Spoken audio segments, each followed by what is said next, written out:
بسم اللہ الرحمن الرحیم۔ ترکی کی بحریہ کے کسی اڈے میں جو ساحل سمندر سے بالکل متصل تھا، رقص و سرود کی ایک مجلس منعقد ہوئی جس کے شرکاء 3000 کے لگ بھگ تھے۔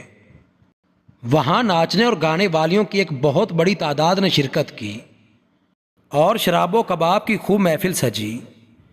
ایک فنکشن کے لیے اسرائیل سے خصوصی طور پر یہودی ناچنے اور گانے والی لڑکیاں درآمد کی گئیں جو انتہائی بے حیا تھیں۔ فنکشن میں 30 سے زائد ترکی جرنیل شریک تھے۔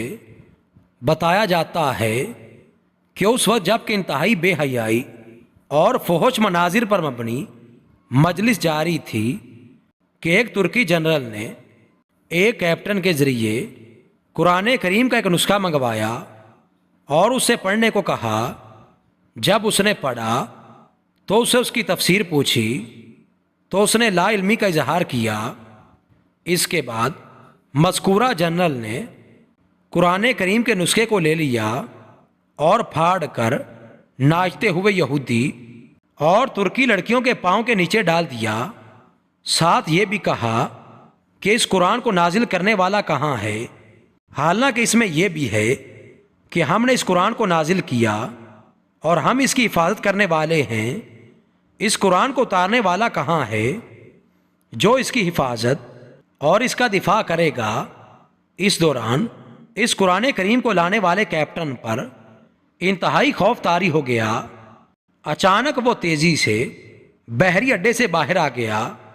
شاید اس کی وجہ یہ ہو کہ یہ شخص اس بحری اڈے پر آنے والے عذاب کے ابتدائی لمحات کا چشمدید گواہ بن سکے۔ اس کے بعد انتہائی عبرت آموز واقعات اور مناظر پیش آئے۔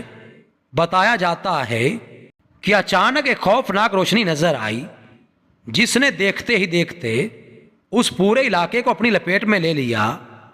اس کے بعد سمندر پھٹ پڑا اور اس میں سے آگ کے شعلے بلند ہونے لگے۔ ساتھ ہی لوگوں کے پھٹنے کی خوفناک آوازیں بھی آنے لگیں۔ اس کے بعد اللہ تعالیٰ نے اس پورے بحری اڈے کو اٹھا کر سمندر کے بیچ سے اٹھنے والی خوفناک لہروں کے درمیان پھینک دیا۔ اس کے بعد دوسرے علاقوں کو بھی زلزلے نے اپنی لپیٹ میں لے لیا۔ عجیب بات یہ ہے کہ مذکورہ پروگرام میں شریک ترکی، امریکی اور اسرائیلی فوجیوں اور ناچنے گانے والیوں کی لاشوں کا کچھ پتہ نہ چل سکا کہ وہ کہاں گئیں۔ تمام تر وسائل ہونے کے باوجود اب تک وہ لاشیں سمندر سے باہر نہ آ سکیں۔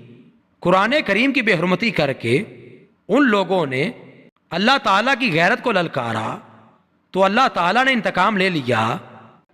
ہے کوئی نصیحت حاصل کرنے والا؟